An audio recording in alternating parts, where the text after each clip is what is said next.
E eu quero compartilhar com vocês, então, acredito que já dá para acender as luzes aí. Quero compartilhar com vocês, queridos, o texto que se encontra no Novo Testamento, palavra do Senhor Jesus ao coração do nosso irmão, discípulo do amor, João. Vai ser no capítulo 18 do Evangelho de Jesus, conforme João. Nós vamos ler os versículos 15 a 18. João, capítulo 18, dos versículos 15 até o 18. João, de 15 a 18. Vamos lá. Jesus no Getsêmani, João 18, de 15 a 18. Vamos fazer essa leitura juntos, queridos? Começando ali pelo versículo 15, na versão revista e atualizada, João 18, de 15 a 18, o texto começa dizendo assim, leiamos.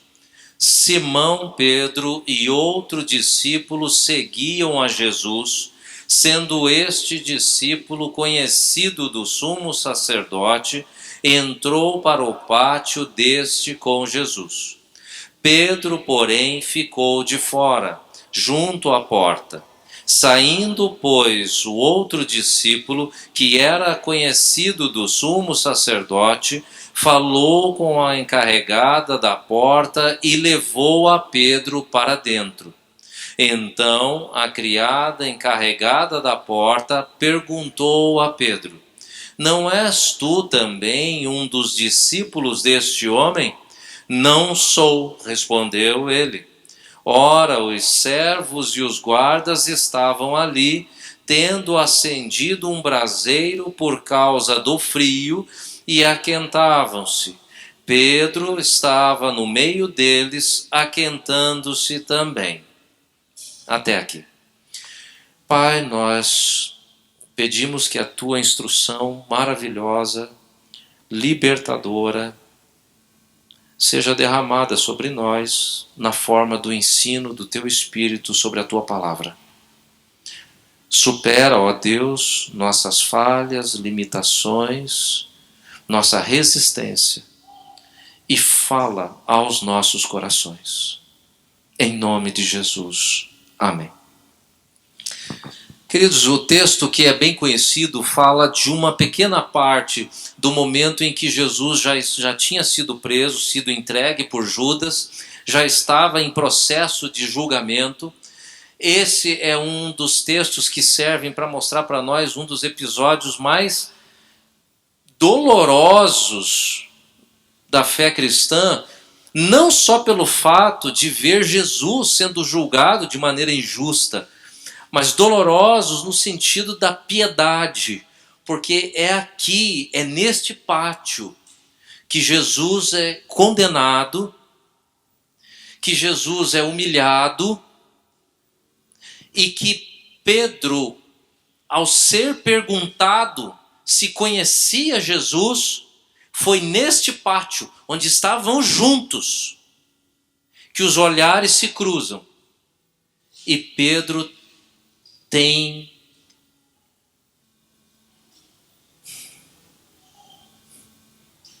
que sobreviver ao olhar de Jesus para ele. Logo após ele dizer: não conheço este homem. Que coisa dura. Conviver com a pessoa tantos anos, passar por tantas experiências. Mas não é só a convivência, uma boa convivência, lutas juntos, porque isso nós temos entre nós. Muitas pessoas se aproximam um do outro na vida por causa disso. Às vezes um amigo de trabalho, alguém do bairro, amigos que você vai ver depois de muitos anos, são amigos do coração, ao melhor estilo bíblico, amigo mais chegado que um irmão. Mas Pedro viu milagres. Pedro viu coisas espirituais. Ele viu Moisés. Ele viu Elias. Ele viu coisas muito impactantes. Ele ouviu a voz do céu dizendo: este é meu filho. Gente, isso aqui é inesquecível. Mas foi esse cara que, ao ser perguntado, você conhece ele? Ele olha e diz, não conheço este homem.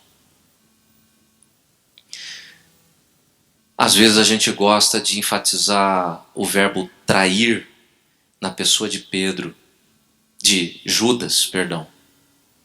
Mas a gente se esquece que os 12 traíram Jesus. Os 12. Não sobrou ninguém. Ninguém. Me lembra a palavra de Paulo no seu lamento, e nesse relato de lamento mostra o quanto Jesus tomou o coração dele. Ele diz assim, no meu julgamento ninguém estava comigo. Que Deus não lhes impute isso como pena, como castigo. Eu estava sozinho.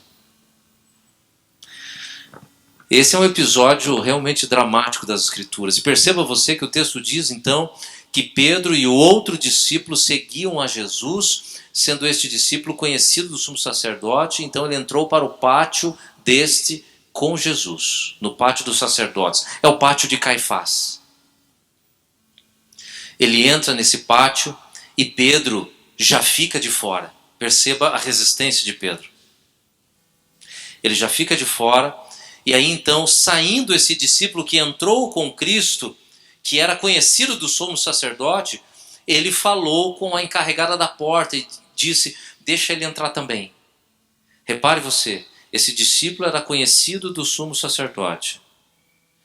Esse conhecido, queridos, não é só assim um oi, sei quem é teu pai. Esse conhecido é aquele conhecido próximo, tá? Por isso que no meio desse julgamento, ele tem essa capacidade de pedir. Ele entra junto, o que já mostra bastante intimidade, mas ele também volta e diz, abra o portão que eu tenho mais um amigo ali fora. Isso aí não é coisa de gente que se conhece só de oi, né? Abra a porta e deixa ele entrar também. Repare, o cenário que o Espírito está preparando para o coração de Pedro e para o nosso coração hoje aqui também. Abra a porta para que Pedro entre. E Pedro entra. Quando ele entra, a criada encarregada da porta pergunta a Pedro, ora, você também é um dos discípulos desse homem? Ela conhecia aquele que mandou abrir a porta, mas não conhecia Pedro. Ela só viu de relance. Aqui tem uma questão, queridos. Um jogo de palavras entre ser conhecido e não ser conhecido. Reparem que o que é conhecido tem livre acesso. O que é pouco conhecido vive nas sombras, escondido. E já vai a minha primeira deixa. Você é bem conhecido do Senhor?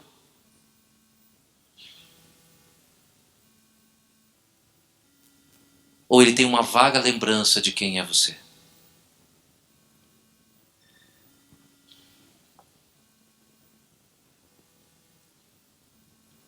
Pedro então entra e ele diz para essa encarregada, não sou eu.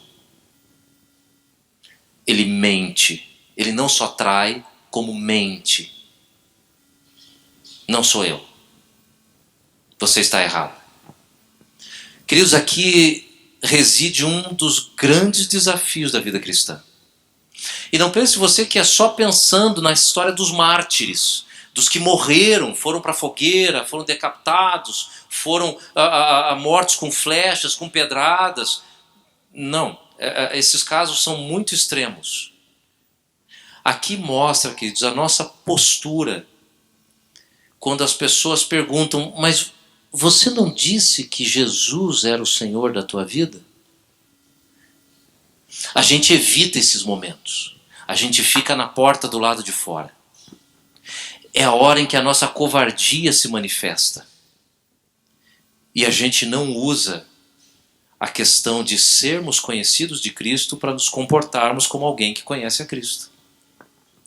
Por isso, na Bíblia, o testemunho cristão é o que evidencia a coerência entre o que você fala e o que você faz. Claro, mas não era você que falava que Jesus é amor, Jesus é isso? Jesus... Olha o que você está fazendo. Coerência. Quem não está vivendo na coerência do Evangelho, fica sempre no portão do lado de fora. Ele está acompanhando, espreitando. Jesus está ali, ele está perto, mas ele não está com Jesus. Repare você que o texto faz de propósito não dizer nesse trecho qual é o nome do discípulo que entrou. Ele só diz: um discípulo entrou. Quem é este discípulo? É o discípulo fiel. Ele não precisa de nome. Qual é o nome que aparece? É o nome do discípulo infiel, Pedro. O discípulo fiel é o que entra com Jesus. O discípulo infiel é o que fica de fora. Muitas vezes na vida cristã, nós vamos com Jesus até o portão. Na hora do pega pra capar, na hora do vamos ver, na hora do testemunho real, a gente nega Jesus com nossas obras. E ficamos do lado de fora. Mas veja que coisa graciosa. O discípulo fiel vem nos buscar. Ele vem tirar você das trevas para levar você para a luz.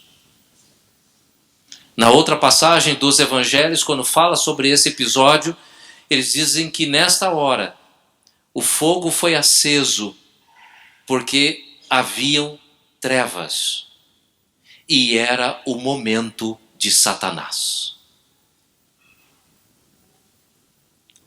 O discípulo fiel vai atrás do discípulo infiel para tirá-lo das trevas de Satanás e levá-lo para a luz. Isso é a obra missionária, queridos irmãos e irmãs. É isso que nós fazemos quando vamos atrás de um irmão da igreja.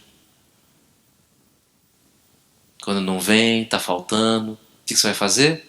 Vai buscá-lo lá no portão.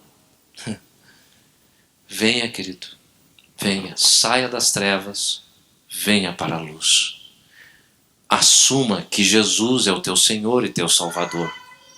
E viva de maneira condizente com essa profissão de fé. Vem o texto dizendo para nós, então, que os servos, os guardas que estavam ali, tendo acendido um braseiro por causa do frio, aquentavam-se. Pedro estava no meio deles, aquentando-se também. Aqui, queridos, nós encontramos a maneira que eu quero propor a vocês de olhar missionariamente. Deus vai nos colocar no centro dos ímpios. Porque é ali que precisa de luz. Você já reparou que o chamado de Abraão é para sair de uma terra cananita, Ur dos caldeus, para ele ir ocupar uma terra. Que terra era essa? Era uma das terras mais prósperas. Ele quer colocar Abraão no lugar onde as nações cobiçam, os povos cobiçam. Se você estudar um pouco mais de geopolítica e história e arqueologia bíblica, você vai perceber que Israel, Jerusalém, foi escolhida por Deus para ficar exatamente no centro comercial do mundo da época. Era por onde todos os povos tinham que passar. Ali estava Israel.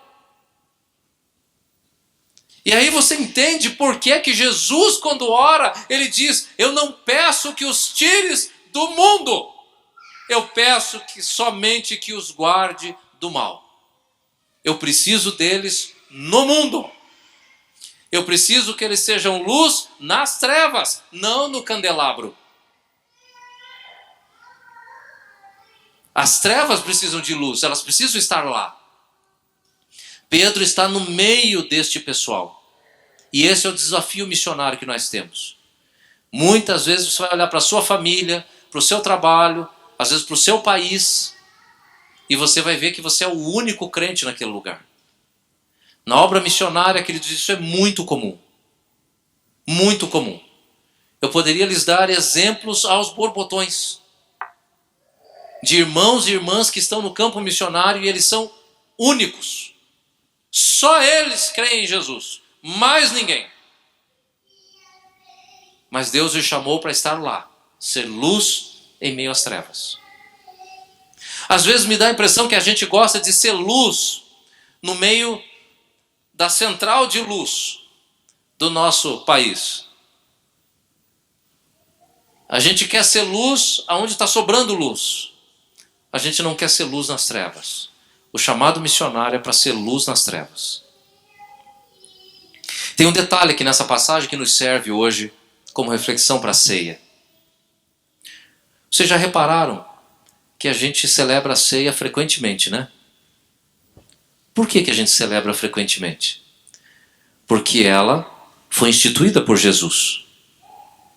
E ela foi instituída no momento que Jesus disse: todas as vezes que vocês participarem dela, vocês vão fazer isso trazendo à memória o quê? Quem Jesus é, quem nós somos, o que o Jesus fez por nós e o que devemos fazer por ele. É por isso que vocês vão celebrar a ceia. Por isso vocês devem participar dela sempre de maneira digna, examinando a sua consciência. Repare, examinando a consciência. Por qual motivo? Para você lembrar quem ele é, quem eu sou, o que ele faz e o que eu faço. Vocês já repararam que a repetição faz você, até puxar aqui, a repetição faz você gravar as coisas? Você já reparou que à medida que você vai treinando, você melhora? É ou não é? Eu vejo os meus filhos, quantas vezes eu já tive que passar com eles. Eu não consigo fazer. Tenta de novo. Mas não dá certo. Tenta de novo. E eles vão se irritando. E a única coisa que eu tenho para dizer para eles é: tenta de novo. Por quê? Porque é só tentando.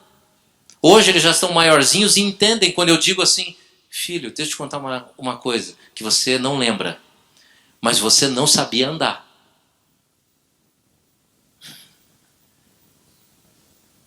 Pegou? Você não sabia andar.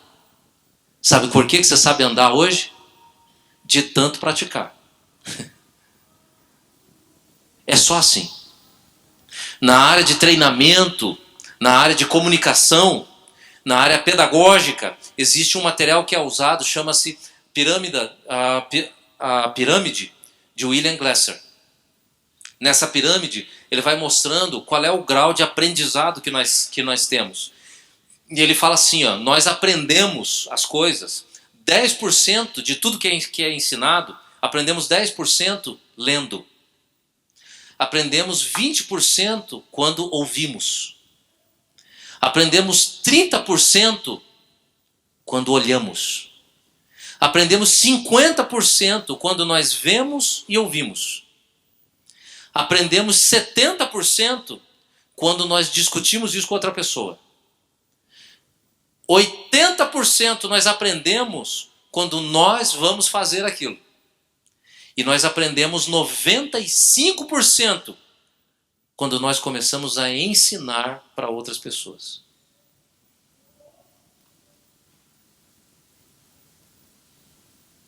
Você quer melhorar de Bíblia? Comece a pregar a Bíblia. Discipule alguém. Você vai aprender muito mais sobre a palavra de Deus. Não sem razão. Não sem razão. O texto base para a construção de uma boa teologia bíblica está no Evangelho de João. No envio que Jesus faz de João.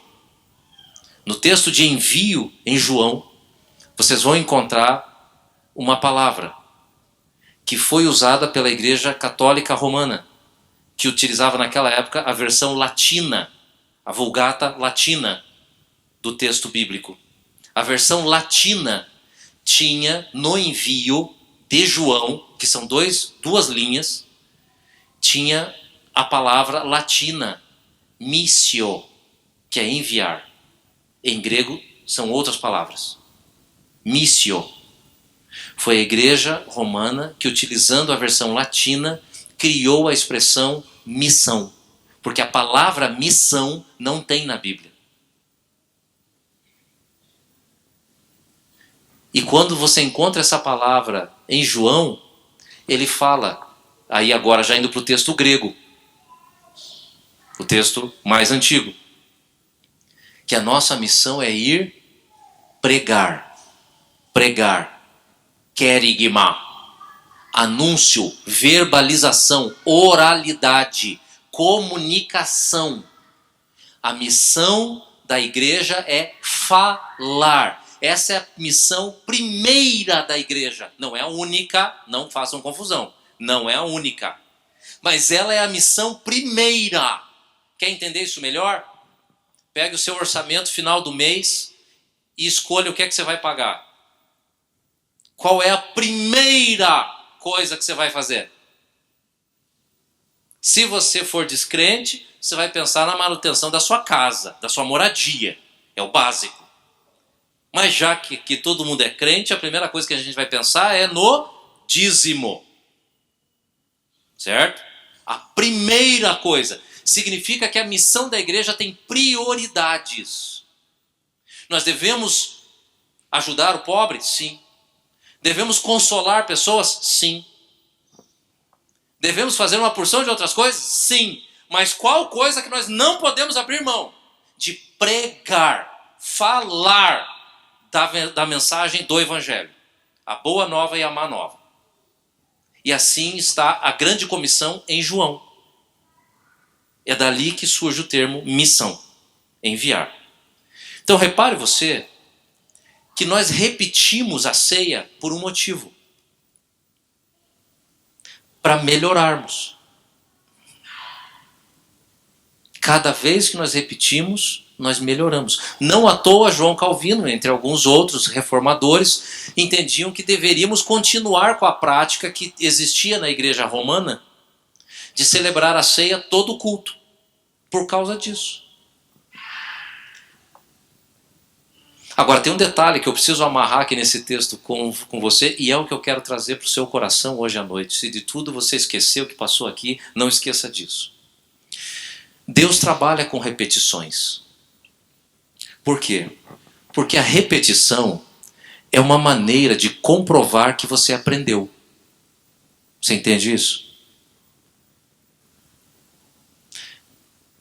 Entra na quadra e faz aquele gol. Não deu. Perdeu o jogo. Próximo jogo vai dar um momento parecido e ele vai te dizer, entra lá agora e faz o gol. O que é que você vai sentir? Medo. Insegurança. Porque você vai dizer, eu furei da primeira vez. Né? Eu furei da primeira vez. A chance de eu furar essa agora é enorme. Não é assim com você? Quando você falha uma vez, você não tem medo de se submeter de novo à mesma situação? Pois então, o Deus no qual nós cremos é um Deus que não dá só 2 chances, Ele dá muitas chances. Para que você repita até aprender. Por isso, Ele se chama misericordioso. É por isso que a palavra de Deus vai nos dizer que as misericórdias do Senhor se renovam a cada manhã. Todos os dias nós temos a chance de sair do portão, irmos para o pátio e não mais negar a Jesus. Todos os dias. Ninguém tem um amor como esse. Ninguém é tão bondoso como esse. O salmo que foi lido de entrada hoje aqui, o 145, traz por 3 vezes essa expressão do tamanho da misericórdia de Deus por nós. E hoje eu queria convidar você a olhar para esta mesa, que nós vamos repetir a celebração dela. Por qual motivo? Porque ela quer tirar nossa vida do portão e colocar a gente para o lado de dentro, para onde está Jesus. O curioso dessa passagem é que essa palavra que está aí, queridos, quando ele diz assim, ó, tendo acendido, versículo 18, tendo acendido ali um braseiro por causa do frio. Essa palavra braseiro, no texto de João, acontece só 2 vezes. Aparece só 2 vezes. Uma repetição. Você sabe aonde que ela aparece pela segunda vez? Faz ideia? Quer dar um chute aí?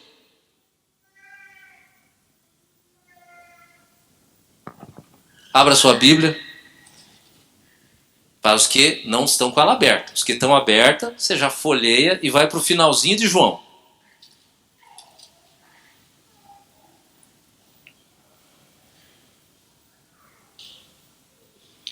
João capítulo 21. Lembre-se, nesse episódio, os discípulos estão pescando, Jesus aparece na praia, saúda de longe, alguém olha para Pedro e diz: Pedro, é o Senhor. Pedro pula na água e vai nadando cerca de 100 metros para encontrar Jesus. Ao encontrar Jesus, os discípulos são reunidos por ele, e olha só o que está escrito ali, versículo de número 9.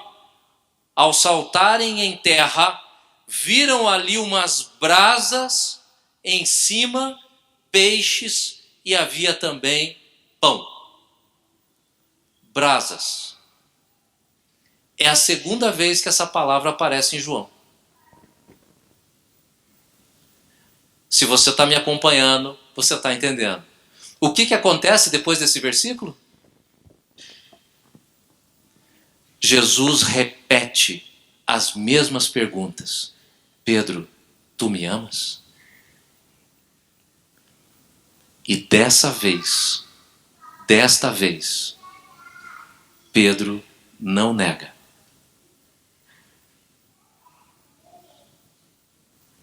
Desta vez, ele aprendeu. Jesus dá uma segunda chance para um discípulo infiel.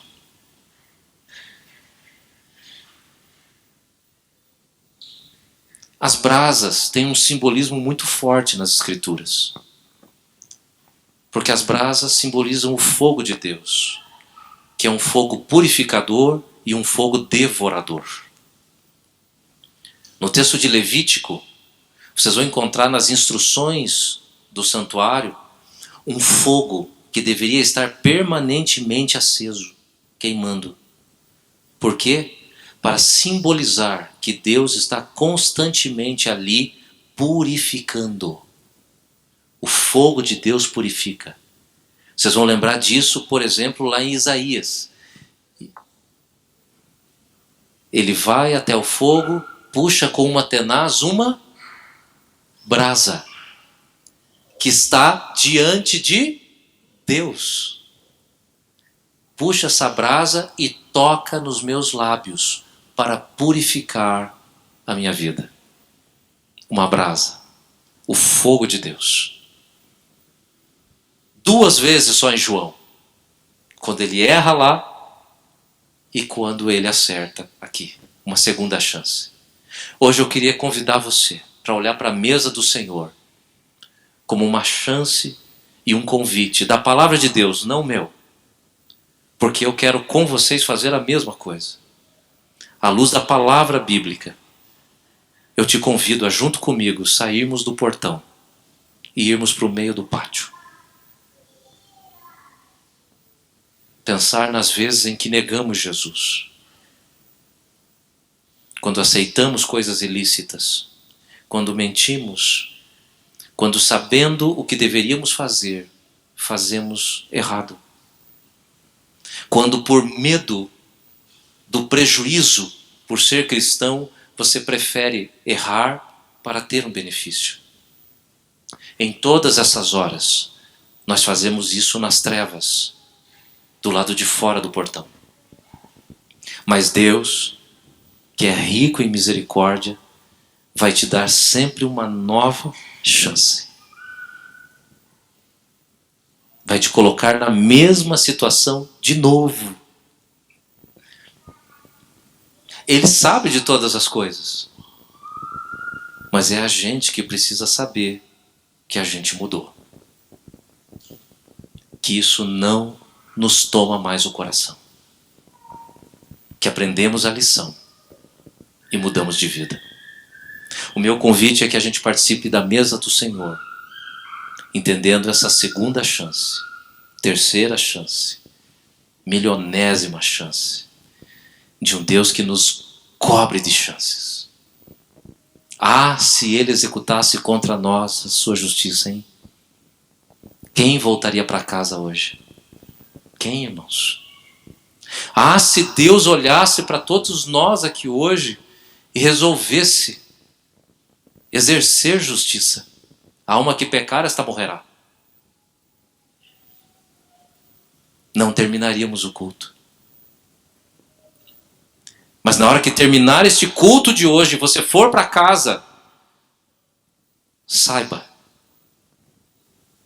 isso só não aconteceu porque alguém pagou por você e por mim. E é por isso que você vai voltar para casa hoje com ações de graça. Você vai dizer: Senhor, eu vou para mais uma semana dura e difícil. Os pecados que eu cometi ficaram nesta mesa. Não há mais acusação contra mim. Que o Senhor me ajude nessa nova semana. Que eu não negue mais o teu nome. Que você busque o amor de Deus. E lembre-se, queridos, o amor de Deus está em Cristo. É assim que Paulo escreve aos Romanos. Nada nos separará do amor de Deus que está em Cristo Jesus. O amor de Deus é Cristo. Você quer agradar a Deus? Tem que agradar a Cristo. Você quer amar a Deus? Tem que amar a Cristo. Você quer servir a Deus? Tem que servir a Cristo. O segredo está em Cristo. O amor está em Cristo. Não adianta você doar todos os seus bens para ajudar pessoas, se Jesus não é o Senhor e o centro da sua vida. Porque o amor de Deus está em Cristo, não nas suas obras. Não adianta você tratar a sua família maravilhosamente bem, porque o amor de Deus não está na sua família, o amor está em Cristo. Não adianta você ser um servo de Deus, trabalhador na igreja, com um currículo e uma biografia invejável, porque o amor de Deus não está na igreja, está em Cristo. Cristo é o centro. É só Ele que importa. Então que hoje você participe da ceia, agradecendo pela oportunidade de Cristo, pois foi Ele que instituiu, para você confessar os seus pecados e continuar uma semana pela fé, na graça de Deus. Ele foi gracioso com Pedro e é gracioso com você e comigo. Vamos participar da mesa, entregando o nosso coração e buscando a luz. Para isso eu peço que você, querido irmão presbítero Marcos, presbítero Newton, por favor, vamos celebrar a mesa do Senhor, vamos orar e participar dela como a nossa chance de refazer o que não ficou bem feito da outra vez. Isto. Ah, foi lá. Cuidado. Peraí. Ali. Tem. Ele beliscou, hein? As irmãs adoram, né? Quando a gente faz assim. Elas vão dizer assim: isso é coisa de homem. Minhas irmãs, tenham misericórdia de nós, tá bom? Exercita o perdão agora, tá? Não amaldiçoa. Senhor Deus, obrigado pela vida desses irmãozinhos atrapalhados aí. Trabalha o coração deles, né? E a motricidade deles, que eles saibam tirar um pano de cima das coisas. Um dia eles aprendem. Desculpe, viu, queridas irmãs? Nós vamos participar da mesa do Senhor com ações de graças, com alegria de quem vai celebrar isso, porque o Senhor nos enche de chances. Querido, eu não sei o que aconteceu na sua vida. E eu não estou falando só da semana passada, tá? Eu não sei como é que foi a sua vida. As coisas que aconteceram com a sua vida. As injustiças, as violências.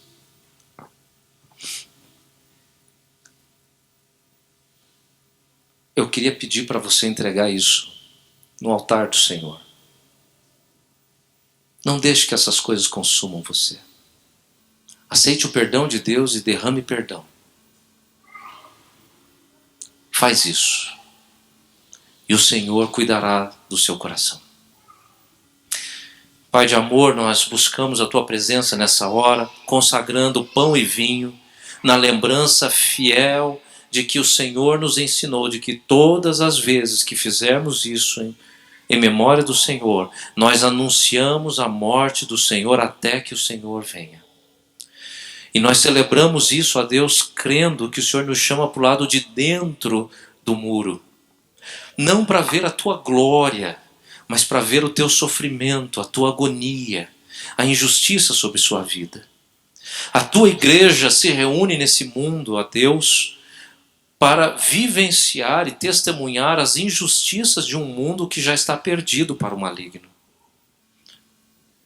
Mas da mesma maneira que o Senhor nos promete que um dia nós veremos o Senhor num trono com poder e grande glória, nós também celebramos esta mesa, crendo que um dia o Senhor celebrará conosco, nos servindo, porque chegou o fim. E será tempo de celebrar. Que o Senhor abençoe pão e vinho, para que eles promovam as mudanças em nossos corações e em nossas mentes, a fim de que a gente mude o que precisa ser mudado. Que a gente aproveite as Tuas chances redobradas, as renovações incansáveis e graciosas da Tua misericórdia todo dia.